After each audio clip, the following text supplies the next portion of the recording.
problem started around high school, around my 9th grade, 10th grade.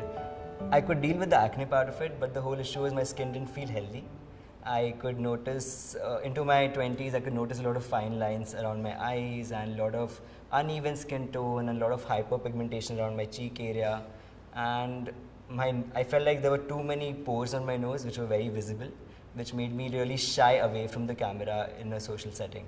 So that really wasn't helping me with my self-confidence part in college, which I really needed at that point. Hi, I'm Nilay, and I am not a skincare influencer. So I had a lot of neem face washes. I used to use some vitamin C serums which didn't work for me. I felt like my skin texture wasn't up to the mark. I felt like my pores weren't reducing, the toners which I was using weren't helping me, and they were drying out my skin further. Whatever active ingredient which I was using, it was really flaring up my cheek skin and making it look very red. At one point I had totally given up on skincare. I just stuck to a pure glycerin soap, which I thought would be the only thing which would work for my skin and not make it flare up more. But it inadvertently ended up drying it further, so it wasn't the best decision.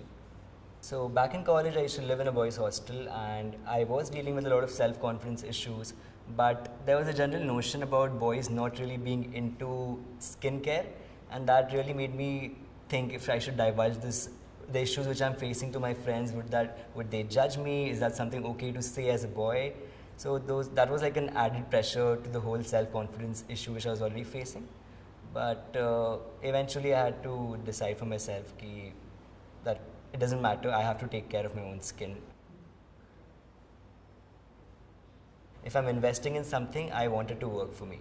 Being from the medical background helped me make an informed choice about the ingredients which I want to apply on my skin. Like, there were many companies which advertise certain things, like, you know what, if you use this is gonna work for you. But when I see those ingredients, I like, okay, these ingredients are not really targeting my issues. I don't know how they're gonna resolve them. So that's where Minimalist came in for me, and I saw what they were promising, and I saw the contents which were being used in the production, and that was like, you know what, okay, I'm gonna stick to this, and this is legit. At the end of it, most of the products have a chemical formulation. It's not like natural products too have a chemical formulation to it. So that's when I decided, you know what, I have to give them a try. I did a lot of research about what is there in the ingredients and how do they normally work on the skin. And that's based on that I made my choices. I had researched a lot about retinol and how much of a powerful ingredient it is, and it has been a game changer for me in my skincare routine. So normally retinol has like a purge period where people end up breaking out more, they have a lot of pigmentation, which luckily I didn't go through. This product seemed to be pretty stable for me in terms of formulation. So I started with using retinol once a week, and slowly over the course of 2 to 3 months, I started increasing the frequency, and I saw a slow and steady improvement in my skin, and I'm glad I stuck to it. So I have like a magnifying mirror in my room because that's where I like to do my skincare routines. Over the time, staring into it, I can see like the fine lines have reduced and my hyperpigmentation around my cheeks has settled down. Seeing all these fine lines go away and not having the hyperpigmentation in my skin definitely has boosted my self-confidence, especially in social settings.